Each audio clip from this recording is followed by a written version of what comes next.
Hello, everybody, and welcome to the Crypto Hipster Podcast. This is your host, Jamil Hassan, the Crypto Hipster, where I interview founders, entrepreneurs, executives, thought leaders, amazing people all over the world of crypto and blockchain. And today I have another amazing guest. I'm really excited about this interview. My guest today is a Radix Foundation board member. Her name is Lindsey Lin. Lindsey, welcome to the show. Thank you for having me, Jamia. You're very welcome. Yeah, I had a couple of interviews with Radix folks before, and they were amazing interviews. So I look forward to this conversation. Same And here. yeah, awesome. So let's kick things off and ask you the same question I ask everyone. It's what is your background, and is it a logical background for what you're doing now? Yeah, I would say so. So I've been in the financial services industry for 16 years. I started out in commercial banking, then I went on to do development and sustainable finance, and then fintech. So out of those 16 years, 10 years were in investments, banking, and in investment advisory, and then six were in fintech at four different startups, two in insurance, and then two in stablecoins. Um, yeah, so I think it is a pretty logical transition from commercial banking to mobile finance or mobile wallets, then into stablecoins and crypto. Awesome. So I don't get very many people who come on my show who had background at the World Bank, right? So how does someone from the World Bank end up in crypto anyway? Great question. Okay, so when I rejoined the World Bank back in 2017, around 2018, 2019, I joined this small team within the World Bank where we were trying to pilot what was called credit passport. The idea was for migrant workers to be able to encrypt their credit histories onto the blockchain. And then when they move to another country, they can then move their credit history to another country so they don't have to start all over again. And then having it on the blockchain ensures that nobody could tamper it. It's immutable. Nobody could change it either for the better or for the worse.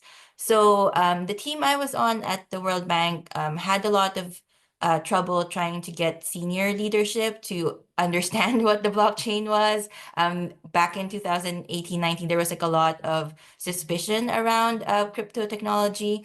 And then I happened to know somebody who was also at McKinsey, like I was, who had gone to Facebook's Libra project. So Libra, as you know, was the cryptocurrency project at Facebook. The coin was called Libra, and then the wallet was called Calibra. So that McKinsey alum told me that they're going to be working on this Calibra wallet, and then this would facilitate remittances to developing countries, including the Philippines, where I grew up. So that's how I was sold into the idea of working on stable coins, and that's how I ended up joining Calibra. And then after the Calibra project ended, I went on to join Circle and led financial partnerships over there. A lot of people didn't like Calibra, especially in Congress, you Yes, know. yes, it was very high profile. Yeah. So you believe, I think you believe this, and you might be in the minority, that stablecoins enable financial inclusion, I right? do. How do they enable the inclusion? Yeah, so I can give you a few examples. So as I mentioned, I grew up in the Philippines, and um, I was old enough to remember um, the Asian financial crisis when currencies devalued. So that's also one of the major reasons why people in developing countries are big fans of stablecoins, dollar-backed stablecoins. It's a hedge against currency devaluation. So that's one way it enables financial inclusion. It helps you um, preserve the value of your hard-earned savings and not see it wiped out when your currency devalues. So that's one example. Another example is, let's say I'm a gig worker or a small business owner abroad, and then I sell a service or a product to somebody else. if I were to do it through the traditional payment rails, there would be a lot of fees, right? Like let's say I accept a credit card, but if I were able to accept a stable coin, the transaction would be almost free. So that's a way to help the gig worker or the small business owner keep more of their money. So another form of financial inclusion. And then there's other applications like aid distribution. So let's say you're a nonprofit or an international development organization and you're sending, let's say, childcare subsidies or healthcare subsidies to millions of people, right? If you use the traditional payment rails, you'd be paying so much in fees, and then that would be taken out from what they would be receiving at the other end. But if you were to use stable coins, they would receive more of the money that you had intended to send them. And then lastly, one of the examples that I like the most that very few people are aware of are refugees. So let's say your country is in a conflict zone, the banking system stopped working, there's no way to withdraw anything, the bank ATM and then the bank branches are shut. Crypto and stablecoins are a way for you to still move your money. Let's say you're fleeing your country to another country. You can take your crypto with you. You might not be able to withdraw money from your bank, or you might not be able to get a wire transfer from your bank to the next place that you're going to. So those are like just a few of the examples of how stablecoins really enable financial inclusion. Interesting. I have some follow-ups there. Yeah, I want to backtrack a little bit before I talk about those follow-ups. sure. I introduced you as being on the Radix Foundation, so I want to ask you about that first, and then I want to learn a little bit more about the transition from Calibra to Circle. But I'll ask you about Sure. Radix first. Yeah, sure. Okay, so we'll talk a little bit about Radix and then my role there. So just to clarify, Radix DLT, it's a decentralized finance, a DeFi platform, and then it provides a full stack for Web3 development. So there's the Radix wallet, there's the crypto programming language, and then there's the Radix engine for the app development. I sit on the board of Radix Foundation as a non-executive director, or what's called an independent director here in the US. So the Radix Foundation is the holding company that sits on top of Radix tokens, Radix Publishing, and Archetype, which holds non-open source IP. Just to clarify, so RDX Works, which operates Radix DLT, does not sit under the Radix Foundation. So the structure of Radix Foundation is still evolving, but the long-term vision is for the foundation to provide governance for the community and serve the interests of everyone in the network. Got it. Thank you. So, you did work at Calibra and you transitioned to Circle, right? Yes. So what are the and I guess you worked on stable coins. So what are the Yes. stable coins on and off ramps, and why do you partner, with banks and payment processors? Yeah, sounds good. Okay, so as you know, like Calibra is a B2C product, right? It's a wallet that was meant for individual users. And then Circle is a B2B company. So Circle's customers are institutional users of USDC and Eurocoin. So why do we need on and off ramps? So in order for us to receive fiat funds from our institutional or individual customers, we need to use the traditional banking system. So our customers either send it through bank transfers, or they use their credit card to send us funds, or they could do a wallet-to-wallet transfer. And then when they send money, fiat money to us, and then we create the equivalent amount of stablecoin and send it back to them. That's called on-ramping. Let's say the customer says, okay, well, I no longer want my crypto, my stablecoin, I want my fiat money back.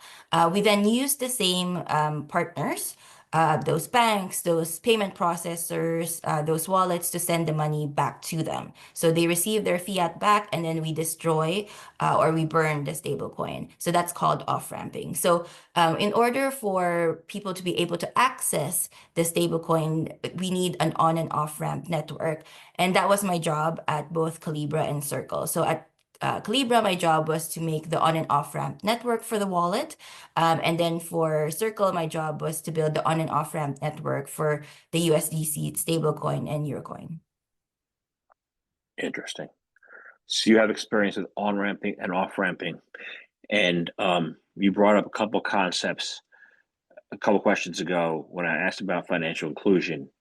And I don't usually, and my first of all, but I don't usually think of the gig worker Mhm. um, as somebody who is financially included. I guess I'm looking at the fiat world, who's financially included in the economy. I think gig workers are as on the outskirts, right? Um, how do you how are they considered financial included if they're on the outskirts? Yeah, so let's say you are a web designer in Pakistan, or a virtual assistant in the Philippines, um, uh, or a similar type of role of gig worker. You're kind of excluded in a way from the employment markets in other countries, right? But if there was a way to pay you for your gig work in another country because you're efficient, you're cheaper, then it might be feasible for you to enter the labor market in those larger, more lucrative markets, typically in developed countries, right? So the problem is that it's costly to pay you, and then there might not be, or there very likely isn't a way for us to have the same app. Like let's say I'm the one hiring you in Pakistan and I'm in the US. You and I are not going to be able to Venmo each other the payment, right? So because of the lack of shared payment method, you're somewhat excluded from participating in my labor market. It would be easier for me to pay somebody in the US who also has Venmo, for example. But due to stable coins, there's now a way to pay you almost for free. And then this enables you to then be included in the labor market where I am. So that's how I view it for gig workers. Interesting. Okay. So you're looking. I like the way you view it, and not the way that I've been viewing it.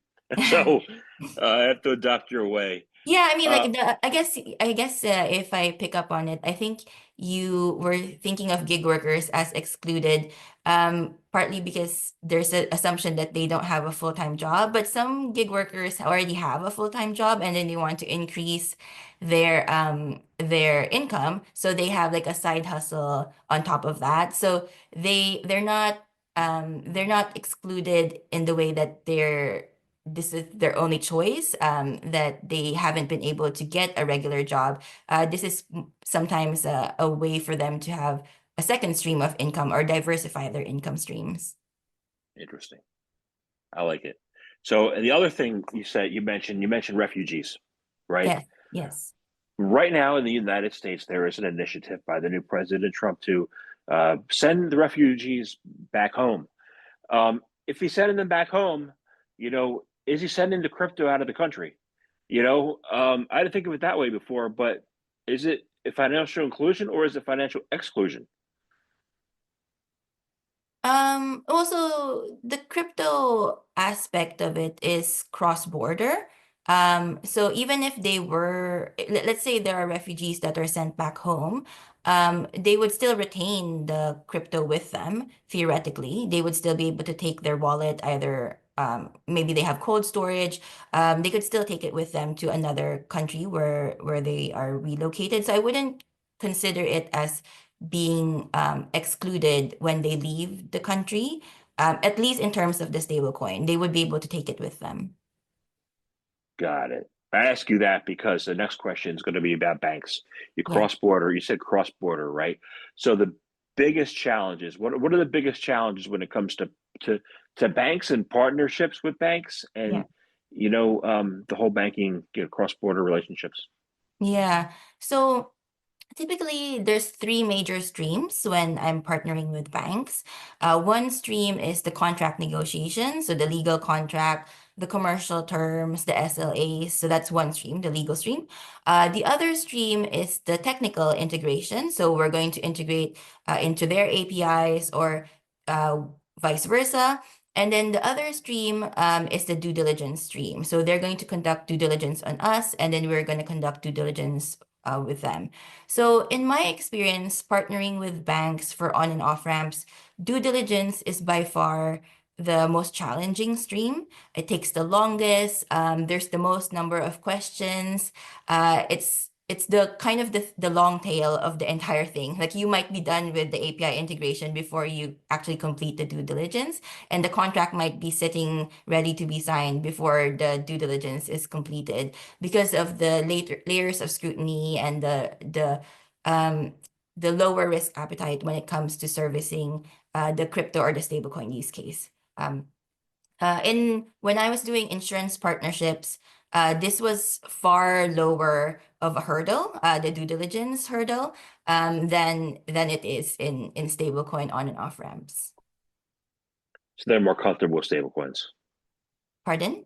They're more comfortable with the stablecoins. No, no, The no, bank. the reverse. So, when I was doing insurance partnerships, the insurance underwriters were much more comfortable um, integrating with us to offer insurance products, whereas working with banks, it was much more challenging to get them comfortable to integrate with us to facilitate stablecoin on and off ramps. Got it. That makes sense because I think back in 2017, 18, when I came in this industry, I was an ICO advisor, and we tried to get our rewards token in front of banks. We had conversations, but they were like, "Oh, this sounds good, but we're not ready for that." Even up Yeah, yeah.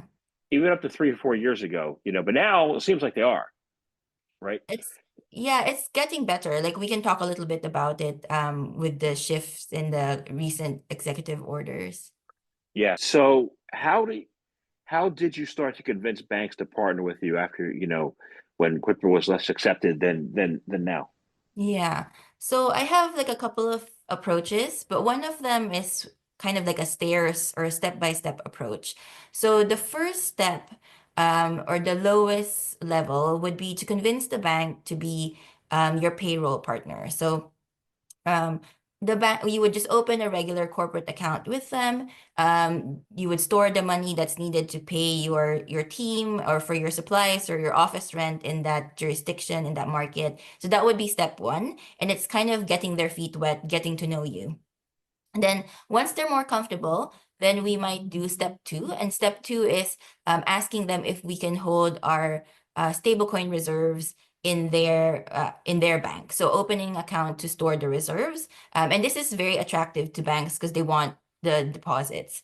And then this triggers them to do more due diligence, more KYC. And then in the process, they become more and more familiar with stablecoins and then your business model. And then the next level, which is primarily the goal of my previous roles at Circle and Calibra, would be to get them to agree to let you use their payment rails to receive and send money to your institutional or retail customers. So that's the on and off ramp partnership. So again, that would trigger like another round of due diligence as they learn what kind of customers will be using their payment rails, what are the use cases as to why they're using your stablecoin, etc. And then there's another layer on top of that, a final step on top of that, that very few banking partners have reached, but I think a couple of my banking partners actually reached that stage. So after they become your on and off ramp partners, in some cases, the bank reaches this stage where they're actually excited about stable coins, and then they think of building their own products on top of it. They think of accepting stable coins for settlements. So that's kind of like the nirvana. The very few banking partners, but generally, like the step-by-step approach is one of the techniques I use or used to use to get banks to partner with us. Interesting. Interesting. So you mentioned executive orders, right? Yes. So I want to find out what your reaction is to the recent executive orders on crypto, if you see them favorably. Yeah, so we'll focus on a few aspects of the January 23 executive order on digital assets. So there's a few things from that are very exciting for the industry. So one, the order established a working group to develop regulations for digital assets, and that includes stablecoins. The other is that the order promotes the lawful use of dollar-backed stablecoins. Another is that it's promoting fair and open access to banking services for the industry. So, as you can imagine, for somebody who was in my role, doing on and off ramps, access to the banking industry is the key requirement to be able to establish on and off ramps. And then also the order is trying to provide regulatory clarity through regulations. And then alongside the executive order on January 23rd, they also repealed SAB 121. So this order had required institutions holding digital assets or Bitcoin for customers to recognize a liability. So this made it very complicated for banks to hold crypto, or very onerous for banks to hold crypto.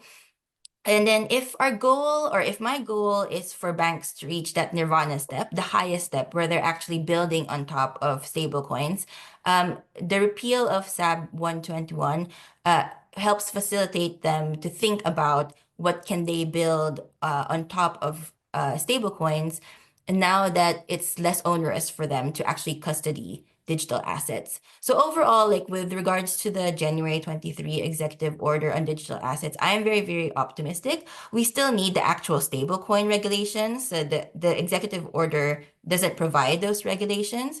But this past week, the Genius Act, which stands for Guiding and Establishing National Innovation for U.S. Stablecoins, has been introduced by three senators. So it's really like the golden age for stablecoins in the US. But at the same time, we're kind of behind other jurisdictions like the European Union or Singapore, which already has a clear regulatory framework for stablecoins. Yeah, yeah, Micah, and I don't know, I forget the name of the bill in Singapore, but yeah, I understand. Yeah. Um, I'm interested. You said something interesting. You said the banks want the deposits, right? So, Yeah.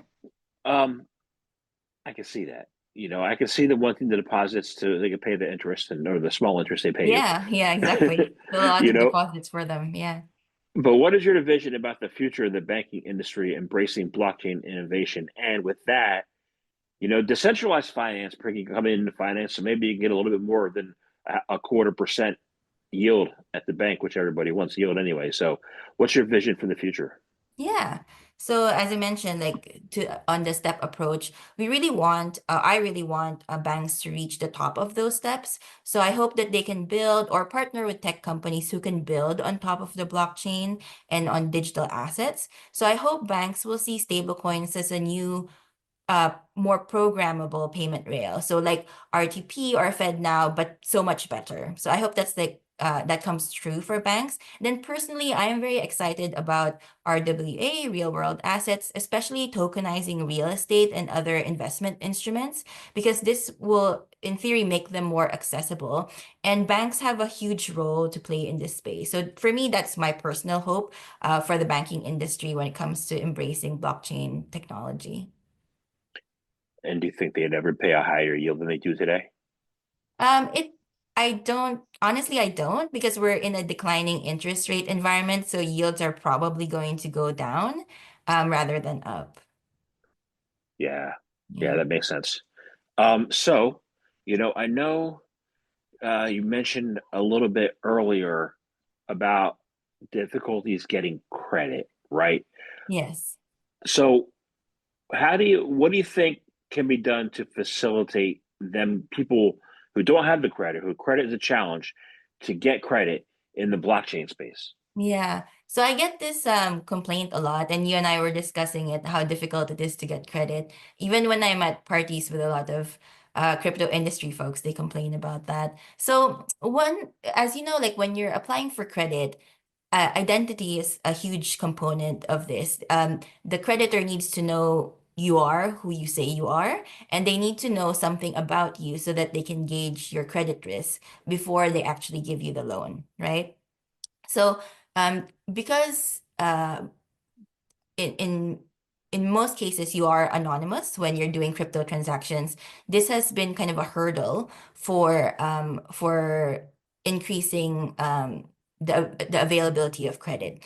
But one idea that I've been toying with recently is when you on-ramp, when you use your credit card or you use your bank account to take fiat and then convert it into crypto, um, this in this particular step, might there be a way to link your identity with your debit card or with your bank account, and then use that identity to establish a form of credit history or credit risk score for you within the blockchain so that you would be quote unquote deemed credit worthy, or somebody can gauge your credit worthiness. Now again, the tricky part is that after the on-ramping process, and then you do a lot of activities on different chains, then it's now hard. There has to be a way to tag you or to tag those transactions to your original identity so that it becomes part of your credit history. But let's say we were able to solve for that problem, that identity problem, and that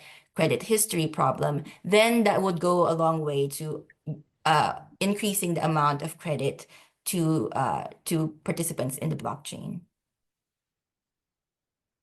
I'm wondering how to reconcile that with the KYC process, because if I'm coming into crypto from the Yeah. fiat world, they're going to do a KYC on me. They're going to have my past history, my whatever it was, my credit score, which is okay. It's not stellar. It's not terrible. But they would then tie that into the. So how do you leave that at the door when you're creating this new credit system? How do you ensure that there's a blank slate for the new crypto users and you got a different credit score than you do the TradFi? Oh, so in this situation, it wouldn't be. So in this situation, we would be blending your credit score in TradFi to Web3. So it wouldn't be like a clean slate. You would be taking it with you per se, because we would be relying on your Web2 identity and your Web2 KYC. So assuming you had been KYC'd, of course, for your bank account and KYC'd for your credit card. We would be relying on that to give you an identity, which means your previous behavior, previous transactions, or previous risk risk score would then go with you onto Web3. So it doesn't solve for that. It doesn't give you a clean slate. But it would for people, say, in sub-Saharan Africa where you have community wallets, right? Mm-hmm. It would they would be able to start with a clean slate. Yes. So yes. So if they don't have an existing they don't have an existing credit history, and then there's a way to ID them, and then there's a way to on-ramp them and then maybe link their identity to whatever method they use for on-ramping, then they could slowly build up a credit history perhaps through the transactions that they make, or there could be a way to create an alternative credit score for them. There are already companies that are doing different forms of this, by the way. So there would be a way perhaps to do an alternative credit score on them based on their behaviors on the blockchain itself. I like it. Yeah. I like that. I think it's a great idea. Um, Yeah. Very cool. So I want to thank you very much for coming on the show. I enjoyed speaking with you. And yeah, I had a lot of fun. And I have one last question. Um, how can people find out more information about you? How can they get in touch with you? How can they do that? Sure. So you can contact me on LinkedIn. You can search for my name, Lindsey Lim. It's Lindsey spelled with an E. And then my profile picture on LinkedIn will be the same headshot that's used for the podcast. I am currently open to new full-time opportunities, not just in the Washington, D.C. area where I live, but also in New York, Seattle, or the Bay Area. If you do send me a LinkedIn connection invitation, please be explicit in the note, like specify if you're reaching out for an interview or a consulting gig or a board seat or a full-time role. Just to note, like I'm not involved in the day-to-day operations of RDX Works. So RDX Works has a LinkedIn page, but Radix Foundation, the holding company, does not. So on my LinkedIn, it says RDX Works specific only because Radix Foundation doesn't have its own LinkedIn page. But if you do have if you have questions for Radix DLT, please direct them to the RDX Works team. Awesome. Will do. Thank you very much for your time today. Thank you. Thanks for having me.